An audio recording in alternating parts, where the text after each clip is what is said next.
Hello, good afternoon sir. Good afternoon. Good afternoon sir. Good afternoon sir. Good afternoon sir. To all. Screen visible है? Hello. Yes sir. हाँ, तो last lecture में हम लोग common base configuration discuss करने जा रहे थे और हमने आपको बताया था कि जो इनपुट कैरेक्टरिस्टिक होती है that is a plot between input characteristic set की बात हो रही है।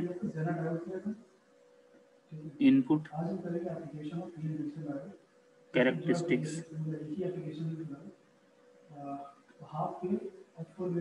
Set is a plot between input voltage, input current, और इनपुट करंट यहाँ पे क्या है, IE है, versus input voltage that is VEB for different values of output voltage. Output voltage यहाँ पे क्या शो किया गया था, सर्किट डायग्राम देख के बताइए। VCB। देखो, अगर केवल हम IE और VEB में प्लॉट करेंगे तो एक इनपुट कैरेक्टरिस्टिक मिलेगी, लेकिन उसके बाद अगर हम VCB की अलग अलग वैल्यू के लिए हम अलग अलग कर प्लॉट करेंगे तो उसे इनपुट कैरेक्टरिस्टिक सेट कहेंगे। सेट वर्ड का मतलब क्लियर है यहाँ पे? Similarly the output characteristics set is a plot between output current that is IC and output voltage VCB for different values of input current या आउटपुट वोल्टेज का ध्यान रखिएगा, और यहाँ पे इनपुट करंट होगा and input current in this case is IE। ठीक है। अच्छा, यहाँ पे एक चीज और ध्यान रखिएगा, अगर हम लिखे हैं VEB तो VEB का मतलब क्या है, VEB का मतलब है voltage level of emitter with respect to base. Mathematically हम लिखेंगे VE माइनस VB।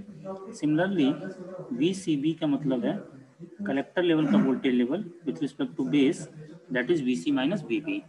अब हमने जो ट्रांजिस्टर लिया, कौन सा ट्रांजिस्टर लिया, NPN और PNP, जो सर्किट में शो किया गया है NPN। और NPN ट्रांजिस्टर को हमें एक्टिव मोड में ऑपरेट करना है, तो एक्टिव मोड में ऑपरेट करने का मतलब बेस इमीटर जंक्शन कैसा होना चाहिए, फॉरवर्ड बायस।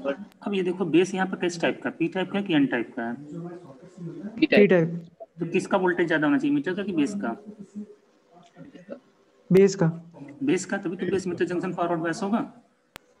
Yes sir. तो अगर बेस वोल्टेज ज्यादा होगा तो यह VEB की वैल्यू कैसी होगी, यहाँ पे जो VEB लिखा गया है पॉजिटिव होगी कि निगेटिव होगी? पॉजिटिव। नेगेटिव। ज्यादा है ना तो निगेटिव होगा। सिमिलरली कलेक्टर इमीटर वोल्टेज को हमें रिवर्स बायस रखना है, तो कलेक्टर किस टाइप का है, N टाइप का, और रिवर्स बायस रखने का मतलब N का वोल्टेज ज्यादा होना चाहिए। Yes sir. यानी कलेक्टर का वोल्टेज ज्यादा होना चाहिए बेस से। Yes sir. VCB कैसा होना चाहिए, पॉजिटिव।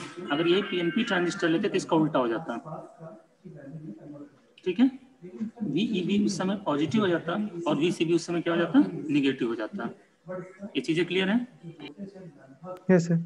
अब इसके बाद हम अगर इनपुट कैरेक्टरिस्टिक प्लॉट करना चाहते हैं तो इनपुट कैरेक्टरिस्टिक हमने आपको बताया कि input characteristic is a plot between VEB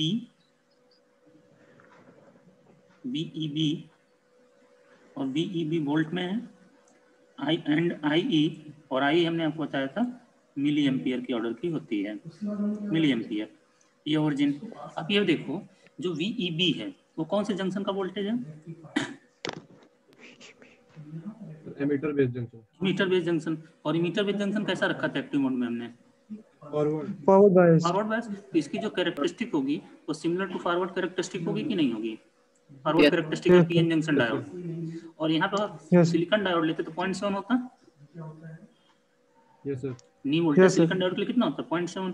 तो यह जो कैरेक्टरिस्टिक होती है लगभग यह हमारे पास डेसिमल में होती है, लेकिन माइनस में होती है, -0.5, -0.1, -1.5।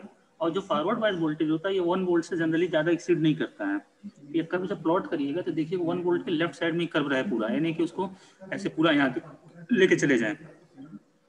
ठीक है, अब मान लीजिए कि ये जो कर्व प्लॉट किया गया है VCB की कोई डिफरेंट वैल्यू जब VCB लिखा गया था ना, एक इनपुट Yes, कर्व sir. हमने प्लॉट कर लिया, लेकिन हमें इनपुट कैरेक्टरिस्टिक सेट प्लॉट करना है।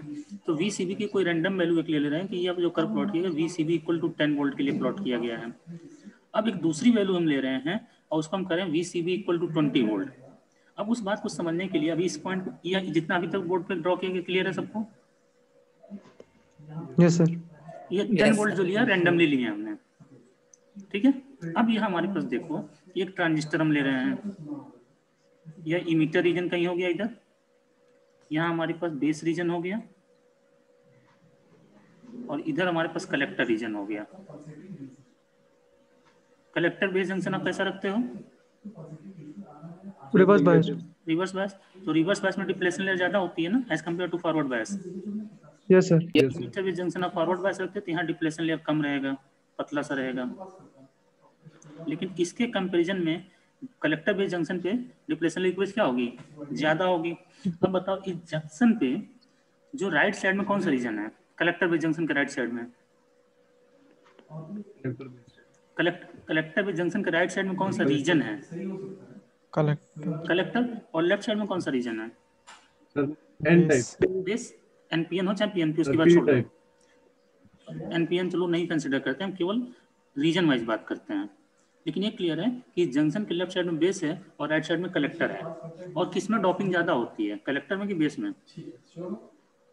कलेक्टर। दोनों का आपस में नहीं, इमीटर की बात ही नहीं कर रहे हम, बेस और कलेक्टर का आपस में कंपेयर कर रहे हैं। कलेक्टर। अब ये बताओ तुमने VCB 10 वोल्ट अप्लाई किया था। VCB 10 वोल्ट अप्लाई करने का मतलब अगर NPN ले रहे हो तो यहाँ पे आपके पास पॉजिटिव वोल्टेज था और ये 10 वोल्ट यहाँ पे आपने अप्लाई किया था। कलेक्टर पे जंक्शन रिवर्स बायस है, अभी जो बैटरी दिख रही है इसी हिसाब से। Yes sir. तो VCB की वैल्यू अभी कितनी दिख रही है? मतलब कलेक्टर का voltage level with respect to base 10 volt दिख रहा है। तो यहाँ पे कलेक्टर पे जंक्शन जब रिवर्स बायस है तो यहाँ डिप्लेशन लेयर ज्यादा होगा कि नहीं होगा जंक्शन पे विड्थ? Yes sir. लेकिन वो इधर ज्यादा होगा, जंक्शन के लेफ्ट में ज्यादा होगा, जंक्शन में राइट में ज्यादा होगा? राइट। क्यों, कोई बताएगा? ध्यान रखिएगा डॉपिंग बेस और कलेक्टर का अलग अलग होता है। और आपने कल कोई बता रहा था, हमने बताया था पहले कि डॉपिंग कंसंट्रेशन हाई तो width of depletion layer come. Yes sir. तो बेस की तरफ ज्यादा होगा। जिधर डॉपिंग कम रहेगी उधर डिप्लेशन लेयर की विड्थ ज्यादा पेनिट्रेट करेगी, और जिधर विड्थ कम रहेगी, जिधर डॉपिंग ज्यादा रहेगी उधर पेनिट्रेशन उसका क्या रहेगा? कम रहेगा। तो इस केस में यहाँ पे जो डिप्लेशन लेयर हम दिखाएंगे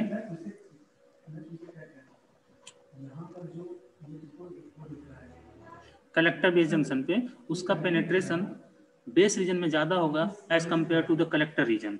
इज दैट क्लियर? तो चलो इस चीज को हम दिखा ले रहे हैं कि मान लो कलेक्टर रीजन में इतना डिप्लेशन लेयर है और बेस रीजन में डिप्लेशन लेयर की विड्थ थोड़ी ज्यादा दिखा रहे हैं।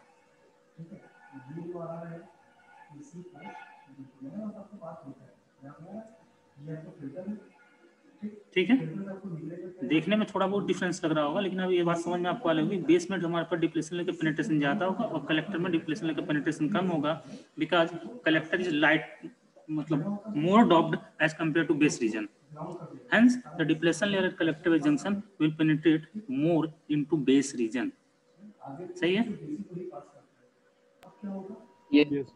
अब एक चीज बताओ कि इस 10 वोल्ट को VCB को वैल्यू बढ़ा के हम 10 वोल्ट से 20 वोल्ट अगर करते हैं, यानी reverse bias voltage collector base junction का बढ़ेगा? Yes sir. और किसी भी जंक्शन का रिवर्स बायस वोल्टेज अगर बढ़ता है तो वहाँ डिप्लेशन लेयर की क्या होती है? तो जो डिप्लेशन लेयर अभी हम बेस में यहाँ तक दिखा रहे हैं, जहाँ पर कर्सर भी दिख रहा है, ये थोड़ा सा और आगे बढ़ेगा कि नहीं बढ़ेगा? Yes sir. ठीक, तो डिप्लेशन लेयर की विड्थ बढ़ेगी लेकिन इसका पेनिट्रेशन बेस में ज्यादा होगा। और डिप्लेशन लेयर में क्या कोई कैरियर अवेलेबल होते हैं? No sir. कर सकते हैं कि बेस की वह विड्थ जिसमें कैरियर अवेलेबल थी वो कम हो जाएगी। Yes sir. रिपीट कर दे रहे हैं, बेस की वह विड्थ जिसमें कैरियर अवेलेबल है वो रिड्यूस हो जाएगा। तो हम ये कर सकते हैं क्या इस बात को, अगर कैरियर नहीं है तो इलेक्ट्रिकल, कैरियर जब है तभी तो इलेक्ट्रिकली किसी काम का है, कैरियर नहीं तो इलेक्ट्रिकली किसी काम का है? No sir. तो क्या हमें कह सकते हैं, इफ वी इंक्रीज, देखना ध्यान सुनना, if we increase the reverse bias voltage of collector base junction, depletion layer at this junction also increases, but it will penetrate more into base region because base is less doped as compared to collector region. Hence, the electrical width of base reduces. Repeat करना है। Yes sir. ध्यान सुनिएगा, step wise समझोगे समझ में आ जाएगा। If we increase the reverse bias voltage of collector base junction, note करते जाओ, if we increase the reverse bias voltage of collector base junction,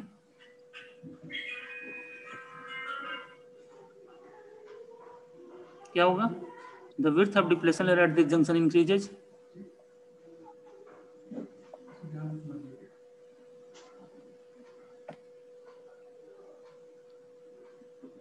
note हो गया, yes sir.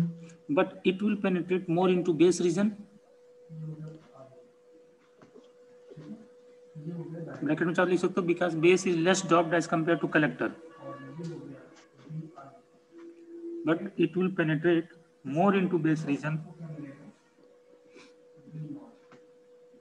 because base is less doped as compared to collector region. Note हो गया यहाँ तक? Yes sir. Hence the electrical width या effective width, physical width की बात नहीं कर रहे हैं, इलेक्ट्रिकल width की बात कर रहे हैं। Electrical width of base reduces, hence electrical width of base reduces.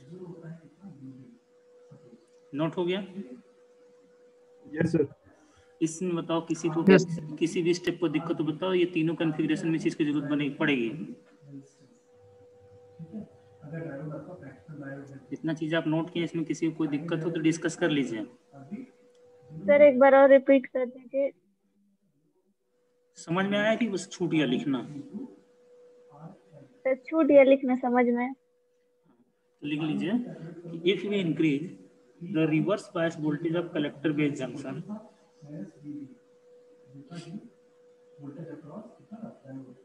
the width of depletion layer at this junction also increases,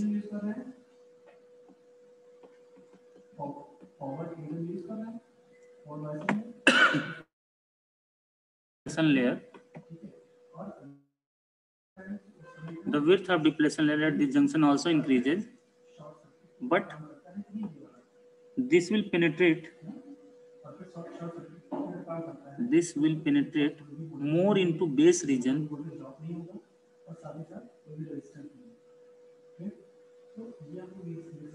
note हो गया यहाँ तक? यस सर हो गया पूरा, बस ये छूट गया था स्टार्टिंग का। तो लास्ट वाला नोट करना, hence the electrical width of base reduces. Sir इसको कहते हैं बेस विड्थ मॉड्यूलेशन। शायद कुछ लोगों ने मॉड्यूलेशन पढ़ा होगा 12th में। Yes sir. क्या मतलब होता था? जो भी याद हो बताओ। एम्पलीट्यूड मॉड्यूलेशन पढ़े थे सर उसमें। हाँ, एम्पलीट्यूड पढ़े थे, उसमें क्या डेफिनेशन क्या थी? देखो, मॉड्यूलेशन का मतलब सिंपल है बात है। अगर हम समझाने की कोशिश करें या मान के चलें कि आप लोग मॉड्यूलेशन नहीं पढ़े हो, चाहे एम्पलीट्यूड मॉड्यूलेशन नहीं पढ़े हो, तो कोई फंक्शन है fx y equal to fx, तो बताओ अगर x चेंज करोगे तो y चेंज होगा कि नहीं चेंज होगा? यस सर वो चेंज। Yes sir. तो x के रिस्पेक्ट में y इज मॉड्यूलेटेड। इसी प्रोसेस को हम कहेंगे कि x is modulating the y या y is modulated with respect to x। मतलब समझ में आया? अगर एक पैरामीटर चेंज कर रहे हैं और उसको से दूसरा पैरामीटर चेंज हो रहा है, तो ये कहा जाएगा दूसरा parameter is being modulated by the first parameter, first variable. Basic meaning clear हो रही है? Yes sir. अभी बताओ, तुमने क्या किया था इनिशियल में? तुमने क्या बढ़ाया था या क्या चेंज किया था जो लिखी हो थ्योरी उसमें? हमने वोल्टेज चेंज किया था। कहाँ का वोल्टेज? रिवर्स बायस वोल्टेज कौन से एट जंक्शन? सीबी हाँ, collector base junction. Collector base junction का रिवर्स बायस वोल्टेज आपने चेंज किया था, मतलब बढ़ाया था। फॉर एग्जांपल, तो बेस की इफेक्टिव विड्थ या इलेक्ट्रिकल विड्थ कम हो गई थी। बढ़ गई थी सर। अरे Yes. इफेक्टिव विड्थ कम हो रही थी, बढ़ रही अच्छा थी? हाँ कम होगी कम होगी। कम हो गई थी। तो can you say that base the width of the effective width of base is being modulated by the reverse bias voltage of collector base junction? Yes, sir. Yes sir. इसी Yes, प्रोसेस sir. को हम कहते हैं base width modulation. तो जितने step आपने लिखा है उसको लिख लेना कि this is known as base width modulation, base width modulation.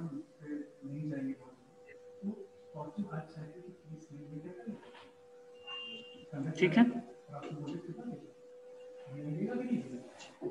Base width modulation note हो गया? Yes, sir.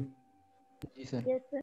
अब एक चीज बताओ कि बेस की इलेक्ट्रिकल विड्थ कम हो गई, तो पहले हमारे पास अगर जो हम शो कर रहे थे, मान लीजिए 10 वोल्ट जब रिवर्स बायस वोल्टेज था, तो जो अभी डिप्लेशन लेयर दिखाया गया था, तो बेस रीजन में 2 येलो कलर की डैश लाइन दिख रही है। Yes, sir. Yes sir. इसके दोनों साइड में डिप्लेशन लेयर है कि नहीं है? Yes, sir. मतलब बेस में तो जो चार्ज के लिए प्रेजेंट होंगे केवल जहां बी लिखा गया उसी रीजन में प्रेजेंट होंगे। Yes sir. Yes, अब sir. जब तुमने इस 10 वोल्ट को बढ़ा के 20 वोल्ट कर दिया, तो कलेक्टर से डिप्लेशन लेके hello Yes, sir. Yes, sir. Yes फिर हैंग कर रहा है। तुम लोग की क्लास में पता नहीं क्यों हैंग करता है, हम सेकेंड ईयर पढ़ाते हैं कभी नहीं हैंग करता है। चलो खैर उसको छोड़ो, अभी डायग्राम जितना ड्रा है उससे समझ में आ जाएगा। I am saying that diagram अभी दिख रहा है आप लोगों को? जी sir. Yes Yes, sir. sir. Yes हाँ, सर। हमारे हिसाब से पॉज हो चुका है, लेकिन आपको लोग दिख रहा है तो उसी पे सुनिए। अगर हम कलेक्टर बेस जंक्शन का जो रिवर्स बायस वोल्टेज था 10 वोल्ट से बढ़ा के 20 वोल्ट अगर कर दें, तो कलेक्टर वाले जंक्शन से बेस में डिप्लेशन लेकर पेनिट्रेशन बढ़ेगा कि नहीं बढ़ेगा? तो जो बी जहाँ लिखा गया, जो एरिया बी वाला है, वो एरिया कम होगा कि नहीं होगा? Yes, sir. होगा। अगर वो एरिया कम हो जाएगा तो उसमें number of particle per unit volume, particle मतलब कैरियर, वो कम बढ़ हो जाएंगे, जाएंगे। बढ़ेंगे। बढ़ जाएंगे, बढ़ जाएंगे। अच्छा हाँ बढ़ जाएंगे। बढ़ेंगे बढ़ेंगे। ऐसे सोच समझ के में आ देखो गया। कि हमारे पास एक सीट पे तुम लोग 400 लोग बैठे हो क्लास में, तो कंसंट्रेशन 4 है, हम बोला कि हमको आगे की 2 सीट खाली चाहिए, तो पीछे वाले पोर्शन में हमारे पास कंसंट्रेशन बढ़ेगा कि नहीं बढ़ेगा? बढ़ेगा सर। खाली मतलब कोई स्टूडेंट कोई कैरियर नहीं चाहिए कलेक्टर साइड से। क्लासरूम में आप लोग बैठते हो, जरा थोड़ा इसको ऐसे विजुलाइज करो। क्लासरूम में बैठते हो तो जहाँ टीचर खड़ा होता है उसके पीछे दीवार बोर्ड होता है। Hello, yes sir. Yes sir. जी यस सर। सर। यस जो बोर्ड वाली दीवार है उसको कलेक्टर की बाउंड्री मानो कि उसके हमारे पीठ के पीछे कलेक्टर है, और लास्ट वाली जो सीट है वहाँ जो दीवार है उसके पीछे ही मीटर है। तो अगर हम अपने साइड से कलेक्टर बेस जंक्शन का रिवर्स वोल्टेज बढ़ाएंगे तो डिप्लेशन लेयर बढ़ेगा। डिप्लेशन लेयर मतलब कैरियर नहीं रहेंगे। कैरियर मतलब अपने आप को एज्यूम करिए।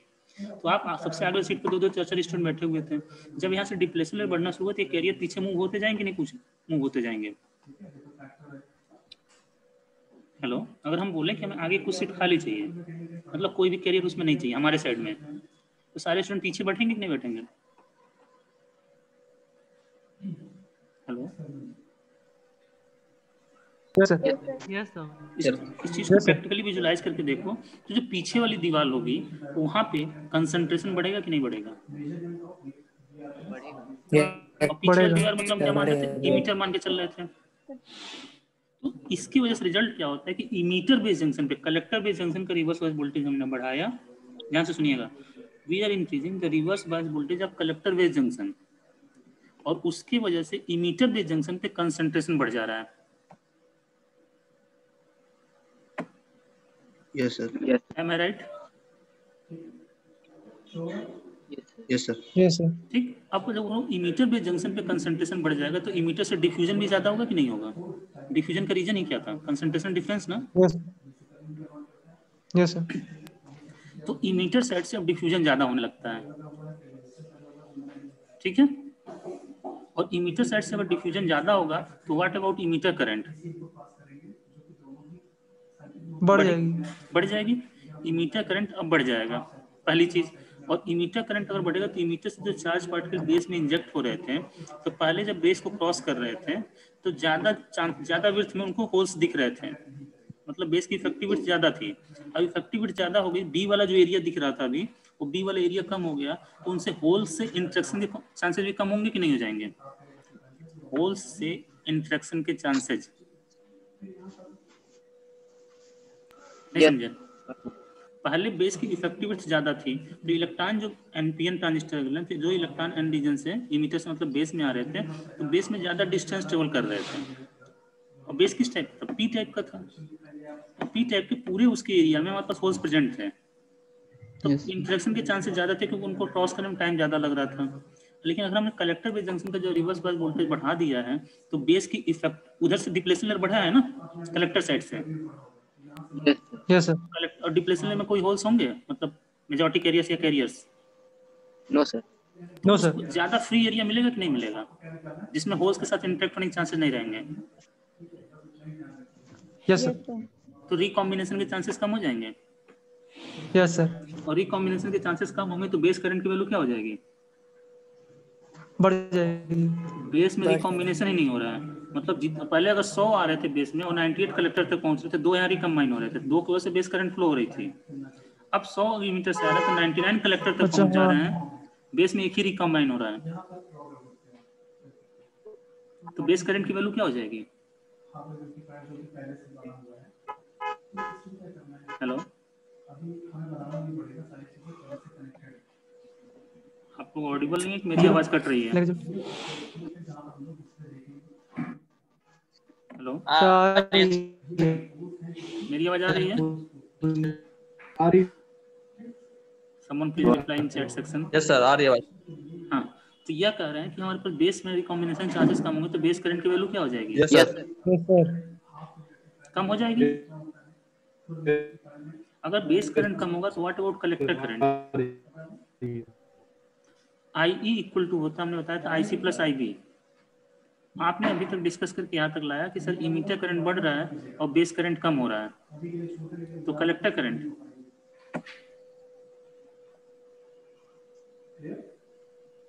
क्या हो जाएगी? मैथमेटिकली लिख के देखो ना। राइट साइड में, लेफ्ट साइड में आपका IE है, IE बढ़ रहा है, और राइट साइड में 2 फैक्टर हैं IB और IC। IB कम हो रहा है, इक्वल होने के लिए IC की वैल्यू क्या होनी चाहिए? बढ़नी चाहिए। ठीक है, तो जहां आपने लिखा है कि ये बेस विड्थ मॉड्यूलेशन में जो बात लिखी थी उसका इफेक्ट क्या मिलता है, उसके आगे लिख लेना IE increases, IE increases and IB decreases. और IC इंक्रीजेस। इंक्रीजेज। तो ये जो करंट का इफेक्ट होता है इसको हम कहते हैं early effect, EARLY, early effect.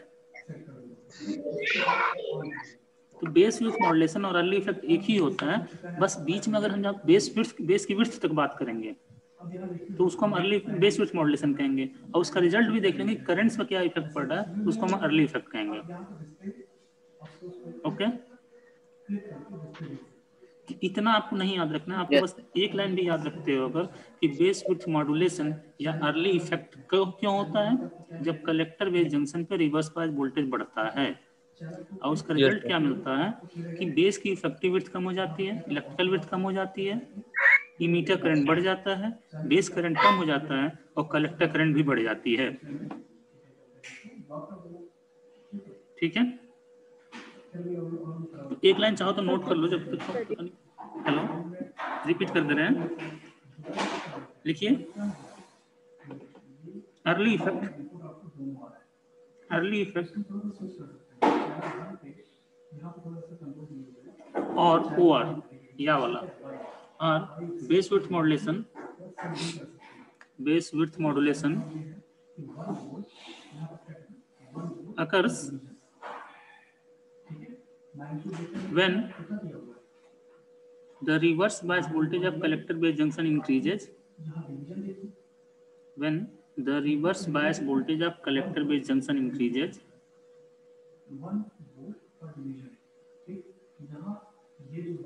and it results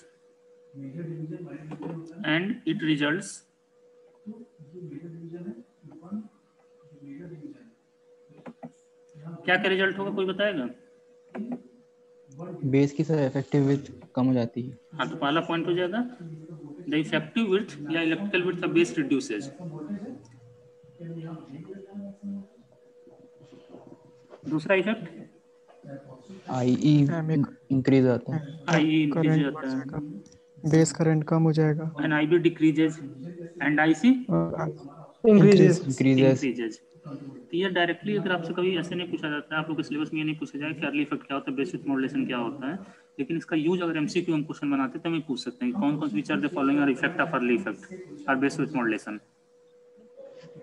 और इसका यूज होता है जब हम लोग इनपुट और आउटपुट कैरेक्टरिस्टिक डिस्कस करेंगे। तो अभी हम मीटिंग एंड कर रहे हैं, फिर दोबारा ज्वाइन कर रहे हैं, तो 10 मिनट में खत्म ही हो जाएगा, तब तक हमारा व्हाइट बोर्ड ऑन भी हो जाएगा। ठीक है सर हेडिंग क्या थी?